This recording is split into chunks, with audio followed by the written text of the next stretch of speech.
A detração ou a popular fofoca é o tema deste livro aqui do professor Leandro Carnal. É sobre isso que ele vai conversar agora com a gente. Ao falar mal de alguém, imediatamente eu começo a estabelecer o fato que eu e você, ao falarmos de uma terceira pessoa, estamos estabelecendo uma aliança. Nós não somos aquela terceira pessoa.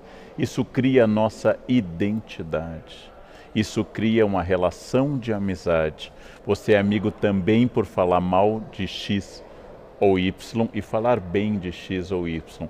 Eu fui uma vez a um programa e o apresentador começou dizendo isso, né? Que horror, né, professor, essas pessoas que falam mal dos outros. Eu disse exatamente, você ao falar dessas pessoas está fazendo detração, ou seja, você está se considerando melhor ou superior do que aqueles que falam mal dos outros. Professor Carnal, você acha que a internet, de certa forma, turbinou isso aí? Turbinou porque ela atomizou a possibilidade de todos se tornarem autores. Turbinou porque ela retira o ônus da presença física. É mais difícil falar mal das pessoas com o risco físico da presença, do ônus de, por exemplo, receber uma resposta na cara ou até uma agressão física, mas também porque neste nosso mundo líquido, usando uma expressão do Bauman, nós nos tornamos todos autores com autoridade. Por exemplo, no momento que eu abro uma conta no Facebook, automaticamente eu ganho um diploma de jurista especializado em Constituição, apto a emitir opinião sobre impeachment abalizada ao lado dos maiores constitucionalistas do Brasil, porque eu tenho conta no Face. No momento que eu tenho o acesso à internet, eu posso emitir opiniões sobre medicina, educação e história. E se alguém me disser que está errado, eu digo, é sua opinião. Há poucos dias eu emiti uma opinião sobre o abandono que o Reino Unido está fazendo da União Europeia. Um menino de 14 anos me respondeu, você está completamente equivocado. E eu pensei, a mãe dele era virgem e eu já publicava livros sobre o tema. E ele diz que eu estou equivocado. É claro que eu posso estar equivocado. E idade não é um argumento, senão os argumentos da Rainha Elizabeth seriam superiores aos da média dos ingleses. Porém, não passa um minuto pela cabeça deste menino que talvez alguém que estuda o tema há 30 anos, talvez possa ter uma autoridade no tema. Ou não passa pela cabeça dessa pessoa. Agora, no seu livro, você fala de um problema legal, inclusive, né? Que a detração, a injúria, a calúnia são coisas previstas no Código Penal. Exatamente. Né? É muito difícil você separar o limite da liberdade de expressão do limite da injúria, da calúnia e da difamação. Em nome da liberdade de expressão, a gente acha que pode dizer tudo sobre todos. Ora, as palavras ferem, as palavras podem reduzir as pessoas, as palavras podem atacar, as palavras podem representar, inclusive, diminuição de questões profissionais das pessoas. Logo, como eu dou o exemplo no livro, no caso da escola que foi caluniada, sendo escola acusada, base, né? um caso clássico em jornalismo, caluniada a partir da fantasia de uma criança e a partir do depoimento de outras pessoas, essa escola foi destruída, as pessoas foram destruídas, era absolutamente sem nenhum sentido aquilo que está sendo dito. Por isso, liberdade de expressão é garantida pela lei e é um dos grandes privilégios da nossa vida. Porém, saber que as palavras ferem e destroem é fundamental na responsabilidade da imprensa e de todo cidadão que fala em público ou que publica ou que comenta. Este cuidado nós temos que ter. Professor Carnal, falando um pouco da área da história, que é a sua área, né? Falar mal do opressor é uma forma de detração ou seria apenas uma arma do fraco contra o poderoso? As duas coisas, porque, como eu dou o exemplo no livro, a estátua do Pasquino, que fica do lado da Piazza Navona, onde o Brasil tem embaixada, bem perto da embaixada brasileira, ela tem uma boca redonda no qual os romanos há séculos colocavam ataques, ora aos papas, agora podia ser ao Berlusconi, a situação da Itália e assim por diante.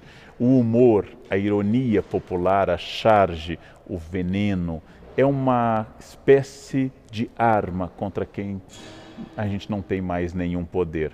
Professor, o debate político de hoje é um poço de maledicências, né? O senhor acompanha isso muito bem. Sempre foi assim ou a gente está vivendo um momento excepcionalmente ruim? Sempre foi assim. No século XIX, quando Dom João VI chegou, o príncipe ainda regente, não Dom João VI, e colocou nas portas da Casas PR, Príncipe Real, os cariocas leram como põe-se na rua. A detração política tem uma função. O problema, se ela é apenas o ataque, e o problema maior é dar mais atenção à vida pessoal do candidato do que às suas propostas. O candidato ser ou não ser casado, o candidato ser ou não ser um homem fiel, o candidato ser ou não ser hétero é absolutamente irrelevante em relação às propostas dele para a economia, para a diplomacia, para os blocos econômicos e Agora, assim esse é um por modelo diante. bem norte-americano que a gente segue. Na Europa isso não acontece, né, A professor? Europa menos interesse na vida pessoal. Nos Estados Unidos, a cultura da democracia midiática tornou a vida pessoal mais importante. O candidato deve necessária e obrigatoriamente ir para a convenção do partido com a sua esposa, de preferência com 2 filhas, esse é o ideal. Se forem loirinhas, melhor ainda. E ele deve agradecer a Deus, logo em seguida a companheira que o acompanha há décadas, que é a sua esposa, beijá-la, não de forma erótica, mas de forma apaixonada, e passar a mão na cabeça das filhas. Ele deve dizer que família é tudo, então ele é livre para dizer suas ideias políticas. É quase que a carteira apresentada para ele poder ingressar na política, não? Agora, essa detração em voga na política brasileira, parece que, de certa forma, ela contaminou a sociedade, né? Essa história do Fla-Flu, como é que você analisa a forma como as pessoas se tratam hoje? Pessoas que têm diferença política e se tratam sempre de forma detratando um ao outro, caluniando um ao outro. Nós sempre fomos detratores, essa é uma característica. Ulisses Guimarães chamou a junta militar de 1969 de os 3 patetas. Não era uma análise política, não era uma referência ao Moe, ao Larry, ao Joe, como uma tentativa de estabelecer uma proximidade com essas personagens. Porém, a detração é uma questão e é uma questão importante. A outra é o debate de Fla-Flu, nós e os outros, a adjetivação estúpida que tomou conta, porque ela não faz avançar o debate político. Na medida em que cada lado apenas adjetiva, cada lado apenas diz você é o mal e eu sou o bem, nós não temos um acordo político. Nós temos no Brasil desconfiança de 2 instrumentos. Não é que nós não possamos ter essa desconfiança, mas nós temos. Uma é o mercado como instância reguladora das coisas, e a outra é a política como instância onde eu possa resolver os problemas. Nós gostamos mais da força, da intervenção, do Estado e da fofoca. Acreditar na política como uma instância de harmonização é mais difícil entre nós. Dá mais trabalho, né? Dá muito mais trabalho, né? Professor, muitas vezes a fofoca ela é irracional, né? O senhor até comenta isso no seu livro. Ela não se dobra nem mesmo diante da realidade. Sim. Você mostra a realidade e a pessoa continua dizendo que a verdade é a fofoca dela. Como explicar isso? Porque ela responde a forças que a gente chamaria de atávicas, primitivas, tradicionais.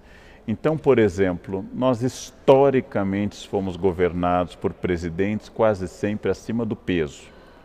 De repente, uma presidente mulher está acima do peso e as pessoas comentam mais isso, que não comentavam nem nas barrigas proeminentes de Lula e seus antecessores. Por quê? Porque é mais atávico falar da forma física feminina do que a masculina. Essa cobrança é muito sobre a mulher. Isso é muito atávico, é a coisa mais forte que tem em nós, apelar aos estereótipos, aos arquétipos, a tudo aquilo que nos ensinaram indiretamente. Aquele aprendizado que eu tive no banco de trás do carro, quando meu pai dirigia, eu era criança e gritava, tinha que ser mulher. Essa tradição misógina, tradição de desconfiança do feminino, ela é muito forte entre nós. Logo, é preciso analisar objetiva e criticamente. Professor, o senhor diz no seu livro também que toda detratação fala mais do detrator do que do alvo da sua mentira, né? O senhor poderia explicar melhor essa forma de projeção, vamos dizer assim? Toda detração, então, ela tem como objeto alguém, mas toda vez que eu aponto o dedo para alguém, há 3 dedos apontados para mim. Teoria psicanalítica básica freudiana. Quando Pedro fala de Paulo, Pedro fala mais de Pedro do que de Paulo. Se eu lhe acuso de alguma coisa, obviamente essa coisa encontrou um eco em mim, difícil de ser resolvida. Por exemplo, homofobia, como querem os psicanalistas, é sempre o choque entre 2 homossexuais, o que aceita sua sexualidade e o que não aceita, e por isso ataca. Ou seja, Ao falar mal de alguém, eu estou expondo as minhas dores. Ao falar mal de alguém, eu estou dizendo, nossa, fulano é muito burro, fulano não tem estudo, fulano se tornou presidente, mas é muito burro. Bom, se ele é burro e se tornou presidente, você é genial e é gerente apenas dessa lojinha, alguma coisa está errada em relação ao cargo. Ou seja, é uma maneira de catarse. Catarse é um conceito aristotélico no qual eu transfiro essa energia para este campo. Ou seja, falar mal é uma forma de falar do que me dói, do que me incomoda. Por isso, nós deveríamos ter um pouco de cuidado, porque é quase um raio-x da nossa alma. Quase toda detração ela embute alguma forma de preconceito, né? O senhor concorda com isso? Sim. E como combater o preconceito, já que ele é a fonte da detração em geral? Tente eliminar do campo do humor e da piada o português, a loira, o homossexual. Tente eliminar da piada o pobre, tente eliminar da piada o nordestino e você verá que o nosso humor acaba de falecer.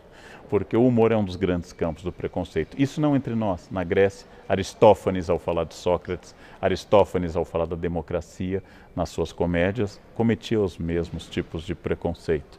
Então, o preconceito é um dos elementos que estabelece uma tentativa de aliança entre mim e o outro. Ele nasce da ignorância e o preconceito nasce também do medo. Se eu tivesse que achar um pai e uma mãe para o preconceito, um é a falta de conhecimento e o outro é a angústia do medo. Essas duas coisas que existem em todas as pessoas, porque todos nós temos medo, elas fazem surgir exatamente isso. No alvo do meu preconceito está o meu desejo. Está o meu desejo a todo instante, aquilo que eu projeto no outro. O preconceito é muito forte, livrar-se dele é quase impossível. Para que ele seja superado, nós precisamos de duas coisas. Uma é a educação, que é o consenso, e a outra é a coerção, que é a lei. Eu acredito em campanhas e debates sobre, por exemplo, a presença do negro na sociedade brasileira fundamental e também acredito que nós precisamos continuar, que o racismo seja crime inafiançável. A junção dessas duas coisas faz com que as pessoas comecem a abandonar a barbárie do racismo. É preciso haver educação sobre o trato com as mulheres, que transforme as pessoas, e é preciso haver Lei Maria da Penha. Essas duas coisas podem resolver a médio e longo prazo. Imediatamente, não, porque nós somos formados por uma sociedade preconceituosa.